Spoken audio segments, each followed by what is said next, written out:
about your needs for certain foods and specifically why you probably should eat more protein in your diet. Your body works hard to digest and absorb protein than it does carbohydrates or fats. This is probably why eating protein gives you the largest increase in metabolism when you eat it. A number of research studies have been designed to specifically measure metabolism after a meal containing protein versus fat versus carbohydrate. And the majority of these indicate that the greatest impact on increasing metabolism comes after eating protein. So some foods come with a little bit of a metabolic advantage. And this can have an impact on the goals you're setting for changing body composition. Many of the questions I get are about nutrition and supplements. So we'll talk about which ones might work for your goals and which ones you should just leave on the shelf. For example, did you know that creatine, a popular sports performance supplement, is now being used for neurological disorders, brain protection as we age, improving muscle mass, hydration, and sports performance? Well, it is, and the effectiveness, or not, of some other supplements I discuss may surprise you. We'll discuss food portion sizes too, and some simple ways to manage how much you eat. Did you know that 20 years ago, we were served smaller portion sizes? It's true. The National Institutes of Health tells us that a bagel 20 years ago was typically about 3 inches in diameter and 140 calories. Now compare that to today. A bagel is typically 6 inches in diameter and now contains nearly 350 calories, more than twice as many calories than just 20 years ago. Or what about a fast food cheeseburger? 20 years ago, it had about 330 calories, nearly half when compared to the almost 600 calories today. And sometimes more than 600 calories in a cheeseburger.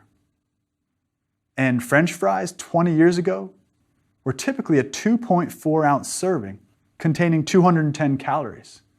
But today, your standard serving of fries weighs in at 6.9 ounces and will set you back around 610 calories. Now, you don't have to begin counting calories because that takes a lot of time and let's face it, it's no fun. Getting bogged down with the numbers complicates it all and can get you fixated on the wrong sorts of details.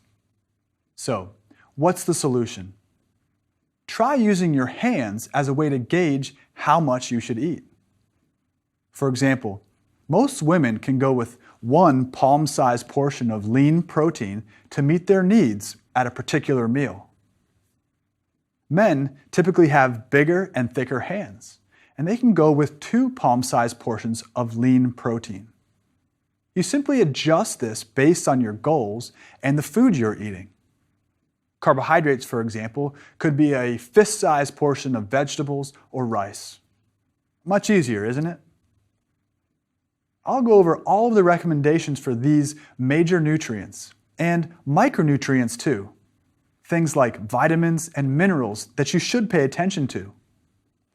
It is important to be aware of the fact that food is big business. So there are all sorts of economic pressures involved with labeling and marketing. For example, you should remember that the most common recommendations we have for food to eat and how much to eat are influenced by companies that have a big stake in selling food products.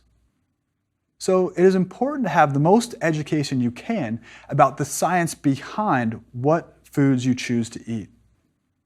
Here's a secret.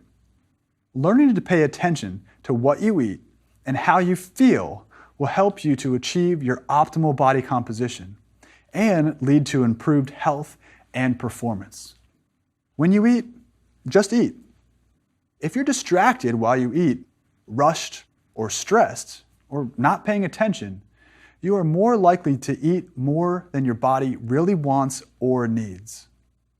Most times, is the simple practice of just getting enough becomes overcomplicated by massive amounts of media propaganda, misinformation, or family habits.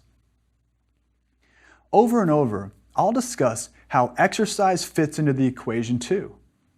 How much do you need to do, and how often do you need to do it?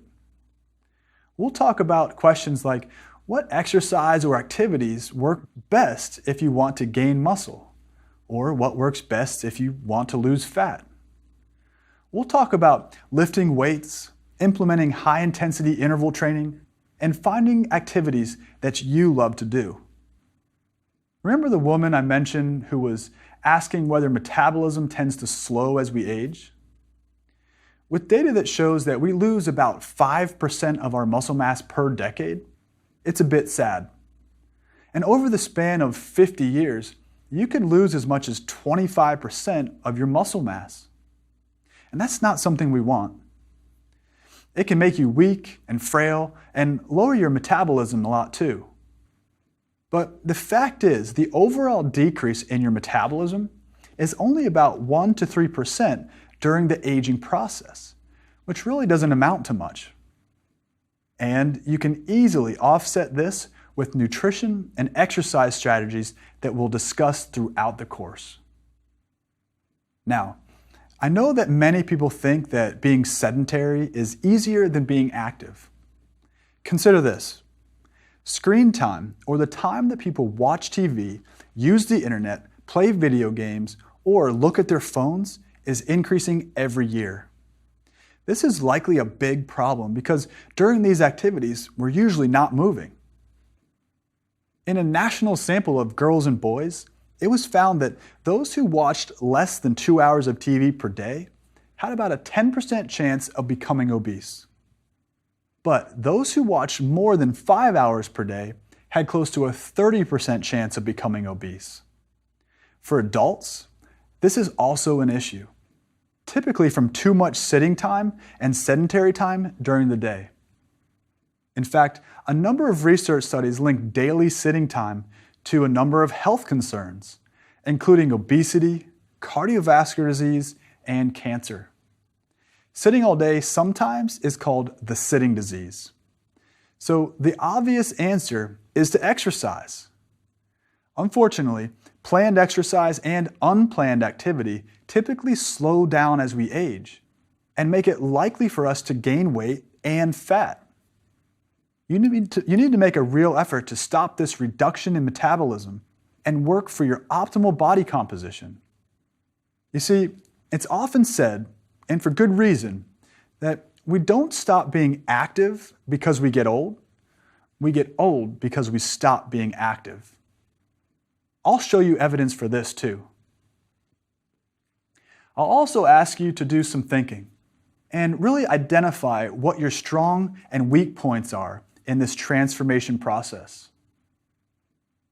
Are you great at exercising but lousy at making healthy meals? Do you eat veggies all day but have no idea if you're getting enough protein? Do you like to exercise but just don't know what to do? Here's a great starting point. Can you name one thing you could change today, the easiest possible thing you can think of, that would help you improve your body composition, health, and performance? Well, here are some suggestions. Could you take the stairs more often? That's a pretty easy change. Could you eat more fruit? That's really easy. What about working out a little more effectively? Sure, with some coaching. If you know what your easiest obstacle is to overcome, that is the perfect place to start. I'll work to have you understand not only how to identify your weak points, but to come up with a strategy for how to work with them. And not just temporarily, but to change for good.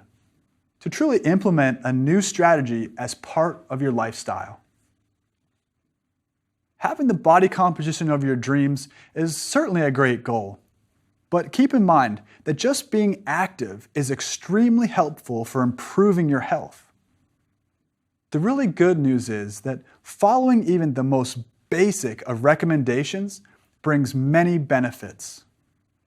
In fact, Just a 5 to 10% loss in total body weight will improve your blood pressure, cholesterol, and even your sugar levels. And even if you're still in the overweight or obese range, this modest weight loss can decrease your risk for chronic diseases related to obesity. A major point of information about body composition that most people don't know about is that if you're trying to lose weight, you should be lifting weights. I know this may go against what you've always been told, but no longer is long and slow aerobic exercise the recommended way to lose fat. Sure, it's part of the plan, but many other types of exercise are needed if you really want a fighting chance to lose fat and keep or add muscle. Particularly when trying to lose weight, it's important to lift weights so your muscle mass has the best chance of staying around and your metabolism stays as high as possible. I was part of a research team that looked at medical weight loss programs for massively obese individuals. Part of the study was to add weightlifting to one of the groups on a very low-calorie diet as directed by their physician. We compared the weightlifting group to another group that was also on a low-calorie diet but did not lift weights. And we found that the resistance exercise, that is weightlifting, was critical for helping to maintain their muscle mass while they were losing large amounts of weight. In fact, the group that did not lift weights lost far more muscle mass than the group that did. It's been estimated that energy expenditure required for about 2 pounds of muscle is 13 calories per day, but only 4.5 calories per day for fat tissue of the same weight. So a higher amount of muscle will help to keep you lean and fit. But keep in mind that only 13 calories per day is quite low, even when you multiply this by our total amount of muscle mass. So, quick changes in body composition should not be expected. Instead, look for changes to come over a period of time, after you've dialed in a nourishing eating plan based on quality foods and consistent and effective exercise strategies. Overall, the health benefits of exercise and eating right are clear. If a pill existed with even